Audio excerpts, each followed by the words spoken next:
Smart Ideas avec Sofia Akhmatova, bonjour, bienvenue. Vous êtes la cofondatrice de Coup de pouce, POU2SE, puisqu'on va parler d'agriculture. Vous l'avez créé au sein de la cellule innovation de Groupama Rhône-Alpes avec Roch Duverdier. Peut-être il faut expliquer comment ça marche cette cellule innovation. Donc c'est de l'intrapreneuriat.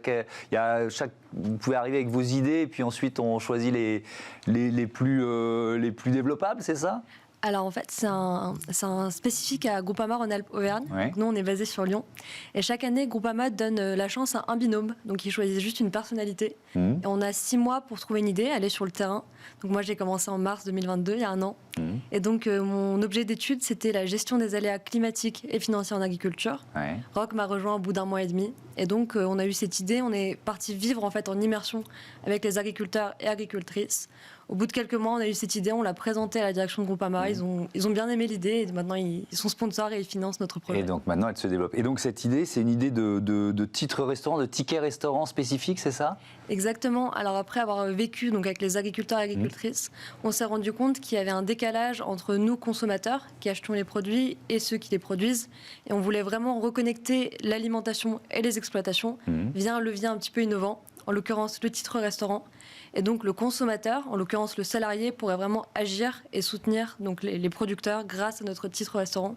Et donc ça, c'était vraiment l'idée qui est née de cette immersion et de ces rencontres. Ouais. C'est le levier collectif en quelque sorte qui vous intéresse parce que vous l'avez modélisé en quelque sorte ce levier. C'est un énorme marché les tickets restaurants. Exactement. Alors on s'est beaucoup inspiré nous d'idées comme Green God, Time for the Planet et on est persuadé que la force du collectif est vraiment exceptionnelle. Et donc on l'a vu aussi au sein de Groupama, beaucoup de gens ont envie d'agir, mais parfois on ne sait pas vraiment où commencer. Et donc nous on propose un geste simple, le paiement par titre restaurant, donc cette carte, on ne crée pas de besoin, et chacune en l'utilisant pourrait avoir un impact. Et donc nous on s'engage coup de pouce à financer avec une partie donc, du chiffre d'affaires des projets de résilience agricole, mais les salariés, les entreprises peuvent aussi participer. Nous, on veut vraiment co-construire cette solution et donner la chance à tout le monde d'aider l'agriculture française dès la transition. Oui, alors justement, quand vous parlez de projet de résilience agricole, comment vous sélectionnez les agriculteurs, partenaires, ceux qui vont pouvoir bénéficier finalement de ce coup de pouce ? Alors nous, on va avoir 2 structures.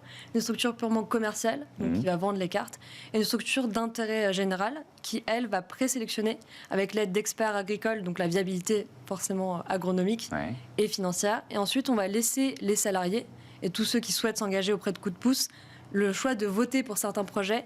Et on veut vraiment un ancrage régional. Donc selon les entreprises partenaires, on souhaite financer des projets dans la région et donner l'opportunité aux salariés, aux entreprises d'aller rencontrer l'agriculteur, de consommer ses produits, de créer du lien.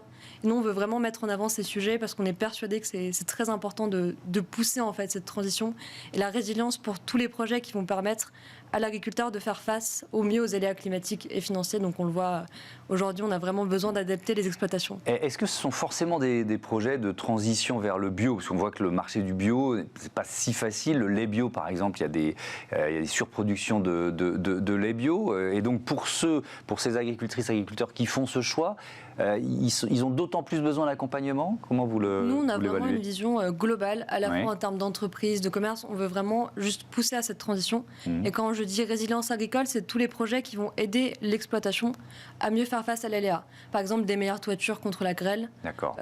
Planter des arbres, faire de l'agroforesterie, par exemple dans l'exploitation pour amener de l'ombre, avoir des panneaux solaires, avoir des ventilateurs contre le gel, tout ce qui va permettre à l'exploitant de ne pas avoir le même aléa d'une année à l'autre et de mieux s'en sortir, de ne pas perdre sa récolte. Vous en êtes où ? Le lancement est prévu pour quand ? Pour très bientôt. D'ailleurs, j'invite tout le monde à essayer de nous soutenir sur ce lancement. Donc le 20 avril, on organise un événement à Lyon, au siège de Groupama. Donc on a la chance d'avoir dans les intervenants Time for the Planet, OE et donc des agriculteurs et agricultrices. Et donc on va distribuer la carte, avoir nos premiers ambassadeurs. Et donc un lancement cet été. On l'espère, avec des entreprises partenaires à la fois en Auvergne-Rhône-Alpes et dans toute la France.